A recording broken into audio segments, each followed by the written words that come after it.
applications that we deal with. We're the only agency, I don't know if you understand, we're under DHS. Under DHS, there's 3 components that deal with immigration. HSI, which DRO, the Department of Removal, Deportation, falls under HSI, and CBP, CBP falls in 2 groups. The Border Patrol, which deals with anything outside the ports of entry, either by airport, by land, the regular entry through land, or by sea. So you got CBP who deals with those 3 ports, type of ports, and then you got Border Patrol that deals anything around those ports, the mountain, any jurisdiction outside of those. We're the 3rd one for immigration, USCIS. We're the only one that doesn't have the right to arrest, detain, or incarcerate anybody. We don't carry, we're non-law enforcement. We're the only agency. We don't carry weapons and we don't arrest. And there's a reason for that. Our office is mainly to invite people and tell us what benefit they're looking for. They should feel free to come to our office and not be arrested or detained. Majority of the people, and we need to know the truth. Did you come through the port of entry with a fake documentation, or did you come through the mountains or through the tunnels? Why? Because every procedure is different. The most important thing that I'd like you to understand today, besides my number and my email that you'll get with it's that immigration law is an individual law. What's good for one doesn't mean it's good for their brother, their sister, their parents. The most simple way to put it right now is the DACA, the Children's Act. Many people qualify with the family, others don't. As laws were put in place, either by immigration reform in '86 or any other reform, laws did not match. A new one came in and they didn't match with the old one. So there were people on limbo pretty much, where they qualified for this one, but others didn't. In the early 60s, 70s, there's laws where if you were born into a U.S. citizen parent and they were separated, or you were born under wedlock, you did not qualify. There were some requirements there. So some people think, oh, I was born to a U.S. citizen parent. Doesn't mean you're automatically a U.S. citizen. It depends on the law, it depends on the time of law. So that's why I tell people, when people say, well, my neighbor, especially in the Hispanic community, we listen to our comadres and compadres all the time. Well, my neighbor, which means your godmother of your kids, the neighbor will say, my son just did it. You should be able to do it yourself too. And you should do it this way and this way. Well, not true. It's a good guidance, but doesn't mean that person qualifies. So that's why I say that immigration law is an individual law. And what's good for one, it doesn't mean it's good for their brother or their sister or their parents, just to make it even simpler. So keep that in mind when somebody says, oh, I understand what you're saying, I understand who told you this, but we need to look into the law. And obviously, we're giving you just a general law. Actually, no law, we're just giving you a general idea. But it's very important for you, okay, you know what, you might have a little, and people might think, well, you were born to a U.S. citizen parent. If they were separated or they left the country at a certain time of their early years in the United States, they don't qualify. So there's a section, very difficult even for officers. We normally go through there's a lot of steps through our legal counsel. So just remember that. The easiest way is like the Children's Act right now. There's some brothers and sisters that qualify, others don't, because they're underage or they weren't here at certain time. So just remember that, let's see, where do we go with this? I'll tell you a little bit about our office. Yes, ma'am. Are you going to entertain questions? Of course, anytime. That's the most important thing, because I can talk and. I just have one. You said you're not a law enforcement agency. Correct. Are you also banned from reporting? There's an exception. If somebody comes to our office and they have a warrant signed by a judge, either federal, state, municipal judge, we must report that. that person normally knows that he's wanted, but they think because we're non-law enforcement, we must report that we had no. But if you come to me and you say you did not qualify for that benefit because whatever reason, we don't report those. That we're adjudicating that application only in front of us. So you might have other applications, but the one you're there for, if you do not qualify, you do not qualify. That's it. So we don't arrest, we don't detain, but we do have to, that's probably the only one that really, if there's a warrant, we must report it. But anything else, we don't. You come to us, you say, I'm illegal here, and you don't qualify, we'll just tell you don't qualify. Or you didn't pass your test. Apply again. Does anybody know how old you have to be to apply? 18? 18. Yeah. Must be 18 before applying. You know how long you have to be in your jurisdiction before you apply in that jurisdiction? In the jurisdiction. 5 what? Is it 5 years? No, to apply. 3 months. So that means if somebody moved from Utah, California, and they're living here in Prescott, Oh. they must live in Prescott for 3 months before applying. So, let's see, 3 months, Prescott. You know how many interviews you can have when you submit your application? 2. Well, 2 and then some. Well, no, I mean, how many to go through the process Yeah. in case you fail your first test? Okay. So you get two tries to adjudicate your case or to pass your requirements that the government has. After that, you submit an application, go through the whole process. First step, when you submit your application and you'll get a notice, will be for your biometrics, fingerprints and pictures. And those go straight to the FBI. Either, I think they go to West Virginia now, where they get processed. That takes 30 to 45 days. Once we get approval that it's good to go, that everything's good from the FBI, we'll send a letter out for your interview. One of the things that you'll get also is if there's any documentation missing in that application, they'll tell them, we need you to bring these documents. One of the most important things besides helping the applicant is to make sure they take the original documents with them. ID, passport, birth certificate, marriage certificate. They might not need it, but then again, it's better to have not need than to not have and then do a second trip. Yes. Could you tell me about the fingerprints again? After they've submitted their application and you've looked it over once and No. and it looks good, then you ask them for the fingerprints? Is that how it works? No. Once they get it and they submit their application, this application goes to what we call lockbox. 99% of them are contract people. What they do, they scan your application, they make sure you pay the right fee, they make sure you sign, which we'll talk about, make sure everything is signed, all the requirements are there. Then they'll process it. A service center, it's all digital.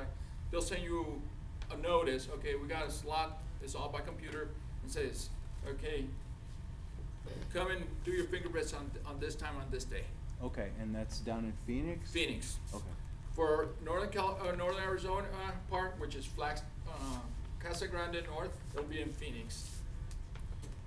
Everything is in our building is one shop, pretty much. We had 4 different buildings, now it's one shop in our building. So we do fingerprints in our building, we do adjustment interviews, citizenship interview, special cases interviews. Everything's done in one location. So when you get my card, you'll have our address, and you say, this is where you're gonna go and do everything. And is from that a now phone, on. is that a phone call or? No, everything is personal.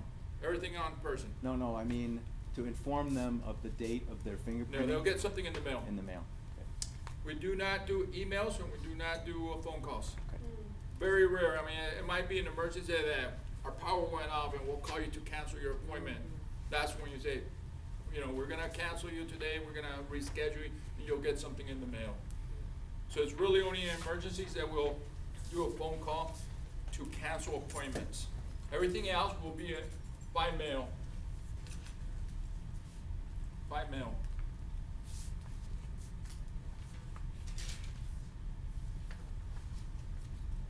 Let's see, what else do we need? I heard a new term, instead of illegals, we can call people aspiring Americans. Legally, that's not the term we're using. And I understand there's a lot of terms that, society doesn't use, unfortunately for us. There's still legal terms that we use, So because that's what you the law. won't even go to undocumented then? I just. Yeah, I normally when I speak, you know, layman's term where everybody understands what I'm talking about. I'll say green card instead of I-551, because when I say I-551, people say, what are you talking about? So I'll say green cards. But the legal term is undocumented? Undocumented. And it depends on the way that illegal alien is still a term that is used legally. Yes. Aspiring Americans. So once you get your fingerprints, you'll get a notice within 35, 40 days for your interview. And that's when the applicant must bring their original documentations, which is birth certificate, marriage certificate, passport, ID. And if they get in their notice anything else, they'll say, you never got a copy of whatever it might be, then that's an extra step. Their interview, normally it takes 20 to 35 minutes, and it could be even shorter, but normally that's the average, 20 to 35 minutes. They'll go through the application, they'll go through their documentation in the file, and they'll do a test. The test is about writing. The writing that they ask for them will be something within the 100 questions they study already. There's nothing tricky. Everything is from the 100 questions. They'll get them. The questions are from the 100 questions. The writing part is something related to one of those questions. And the reading part is also relating to one of those 100 questions. So there's nothing tricky, there's nothing surprise. They've seen it, if they study the 100 questions, they've seen what they're gonna write and what they're gonna read. There's 100 questions they must study. The day of the interview, they'll have 10 questions. Within those 10 questions, they must get 6 right. So if you think about it, it's only 6%. 6 out of 100, or 10 at that day. We just don't know which ones.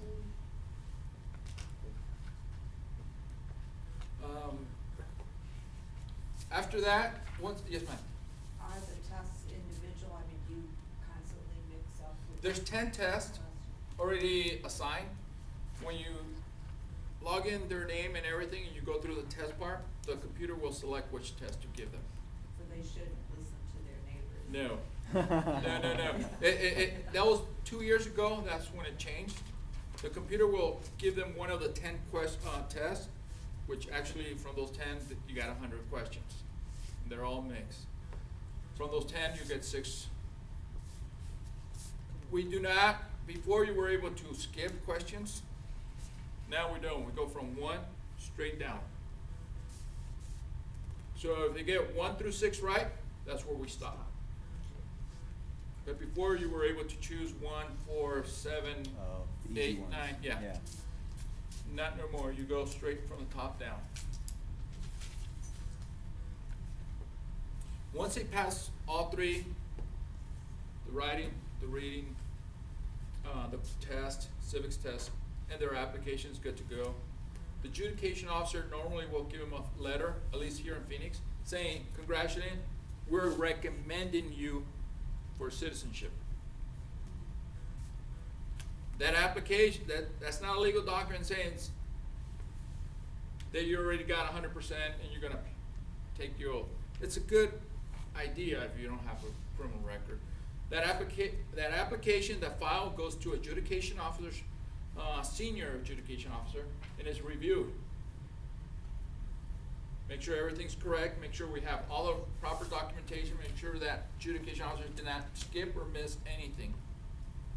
And then as they're doing their certificate, it's reviewed one more time. So if they find anything wrong or missed, that's why we say we're recommending you, then they can go back, hey, you missed that arrest. You don't have the, one of the things you wanna know, if they've been arrested within the last 5 years, say they're gonna apply right now, so the day of the application, it goes back 5 years. If they have an arrest within those 5 years, they must bring police report, court dispositions. Either they can submit a copy with their application, but they must have originals, court stamp, or the police officer stamp in their precinct, saying these are original on the day of their interview. Original documents, any arrest. If they're in probation, parole, they had DUI and they still have the lock on their vehicle, anything that's still pending in the court system, they're automatically denied. You must have completed everything before submitting your application. If not, when you go to the interview, they're gonna say, you still have something pending in the courts, until you finish and you complete it, we won't approve that application. It doesn't mean because they got arrested within the 5 years that they don't qualify for citizenship either. It depends on the case, and that's on a case-by-case basis, and it goes through everything goes through our council, and they make the final decision. So it would be very unfair for me to tell you, if you have this, this, and this, you won't qualify. Not true. It depends. And it depends a lot on the officer itself, right? They have a lot of, No, we have our laws are pretty, if you qualify, doesn't matter the officer likes you or dislike you, or you don't get along, or we were having a bad day. If you have a benefit that you qualify, you will get that benefit. okay, good. Management will look at any denial very careful. Is there a law that gives you the right to deny that application? Yes or no? Simple as that. No? Then you approve that case. Management here, leadership, they say if the law does not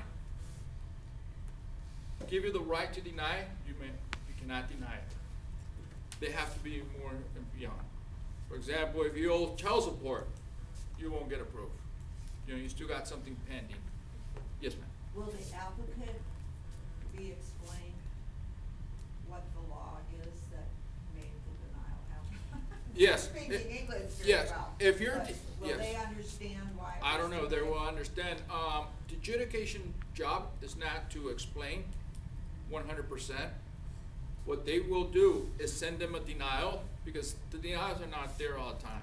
I mean, if you fail your civics twice, pretty much, they'll tell you there, you did not pass your Yes. civics. So, but if you go through a whole process and there's denied for whatever reason, you'll get a formal denial letter, and it'll tell you the section of the law why you were denied. Okay, that's what I. So you'll have in black and white the section of the law, what the law requires under what part of the law they're denying you for. So you can always go back and say, okay, well, I did qualify, and I don't know why he or she is thinking, but, and you got 30 days to appeal that denial. 30 days. Let's see, that's from there. From that moment to the moment you say you pass everything, it gets adjudicated to the day of your oath ceremony, you're talking 3 weeks around, right now here in Phoenix. We have 2 ceremonies every Friday at the federal courthouse, Sandra Day O'Connor Federal Courthouse, at 9 o'clock and 1 o'clock, approximately 75 people every ceremony. We also do special ceremonies. For example, we had one at one of the middle schools.